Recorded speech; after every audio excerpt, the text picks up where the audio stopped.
નમસ્કાર, હું છું વિક્રમ વકીલ અને તમે જોઈ રહ્યા છો હોટલાઇન ન્યૂઝ. મહારાષ્ટ્રમાંથી એક અંદરની ખબર આવી છે જે એમ તો નવાઈ લાગે એવી છે થોડી અને થોડી આંચકાજનક પણ છે. તમને બધાને ખ્યાલ જ હશે કે સંજય રાઉત જે સાંસદ છે શિવસેના ઉદ્ધવ ઠાકરેના રાજ્યસભાના અને એક સામના નામનું જે મરાઠી મુખપત્ર છે શિવસેના ઉદ્ધવ ઠાકરેનું એના પણ એ સંપાદક છે. સંજય રાઉત એમના બોલવાને કારણે વારંવાર વિવાદમાં આવતા રહે છે, બેફામ નિવેદનો કરે છે. એ તો શિવસેનાની પોતાની વાત છે. પણ હમણાં એક એવી ઘટના બની છે કે એક ડોક્ટર શંભુસિંહ ગૌડ નામના વકીલે આ વાત સોશિયલ મીડિયા પર જણાવી છે.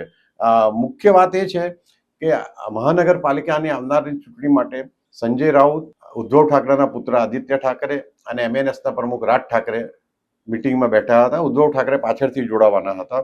એક રૂમમાં બીજા પણ એક બે એમના પીએ અને આસિસ્ટન્ટ હતા. સંજય રાઉતે ચર્ચા ચાલુ થઈ ત્યારે થોડો ઉગ્ર સ્વરે રાજ ઠાકરેને કહ્યું કે ભાઈ તમે એક જમાનામાં નરેન્દ્ર મોદીને વખાણ કરતા હતા, નરેન્દ્ર મોદીને ચડાવતા હતા, નરેન્દ્ર મોદીને જાહેરમાં ફૂલોનો શાબ્દિક ફૂલોનો વરસાદ કરતા હતા એમની ઉપર. રાજ ઠાકરે કહ્યું એમ તો સામનામાં પણ મેં ઘણું વાંચ્યું છે કે તમે નરેન્દ્ર મોદીની ફેવરમાં ઘણું લખ્યું. એના કાઉન્ટરમાં સંજય રાઉતે કહ્યું કે એ તો મારી પત્રકાર તરીકેની ફરજ છે એટલે મારે લખવું પડે અને પછી થોડું કંઈક એલફેલ બોલ્યા. એટલે રાજ ઠાકરે એમના ટિપિકલ સ્વભાવ પ્રમાણે ઊભા થઈ ગયા અને બે ત્રણ જોરદાર તમાચા સંજય રાઉતને ઠોકી દીધા. રૂમમાં સોપો પડી ગયો. રાજ ઠાકરે રૂમમાં ઊભા થઈને બહાર નીકળી ગયા. આદિત્ય ઠાકરે તો કઈ એમ કહેવાય છે કે મિટિંગમાં આવ્યા તારાથી જ કઈ એમને સભાની અવસ્થામાં નહોતા એટલે ચર્ચામાં ભાગ પણ નહોતો લીધો. હવે આ બધું થયા પછી ઉદ્ધવ ઠાકરે આવ્યા રૂમમાં, સંજય રાઉતને આશ્વાસન આપ્યું.